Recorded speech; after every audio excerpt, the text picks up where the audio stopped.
గోవులను చంపడం, వాటి మాంసాన్ని విక్రయించడం చట్టరీత్యా కూడా నేరమని, ఇలా జరిపిన వారిపై కఠిన చర్యలు తీసుకుంటామని పిఠాపురం మున్సిపల్ కమిషనర్ కనకారావు హెచ్చరించారు. పిఠాపురం మున్సిపల్ కార్యాలయం ఆవరణలో విశ్వ హిందూ పరిషత్, బజరంగ్ దళ్ నాయకులు, మున్సిపల్ అధికారులు, పోలీసు అధికారులతో మున్సిపల్ కమిషనర్ కనకారావు గోవుల సంరక్షణపై సమీక్షా సమావేశం నిర్వహించారు.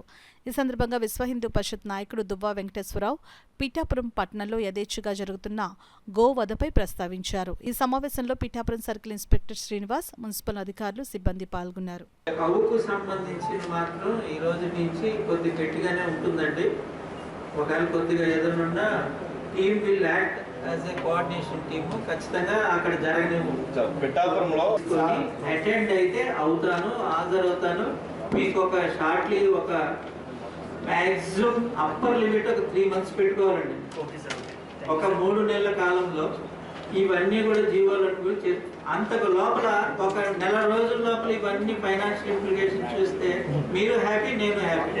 ఈ రోజు ఓపెన్ ఫోరంలో నేను 1 month లో చేసేస్తానంటే అని చెప్పి ఏ ఫైనాన్షియల్ రిలేషన్స్ రిలేటెడ్ కాకుండా నేను చేశానంటే ఫెయిల్ అయ్యేట్టు అవుతుంది. మీకు ఇన్ని రోజులు 2015 నుంచి వచ్చి షాండీ ఎలాగుందో అలాగే ఉంటుంది. నేను ఒక టైం లైన్ పెట్టుకొని ఆ టైం లైన్లో ఫండ్స్ రిలేషన్స్ చూసుకొని, టెండర్ల ప్రక్రియను చూసుకొని, ఏవైతే చేయగలమో చిన్న చిన్న వాటికి చేయగలమో చేసుకుంటూ అక్కడ మంచి వాతావరణాన్ని క్రియేట్ చేయడానికి ఖచ్చితంగా నేను 3 నెలల్లో అమలు చేస్తాను.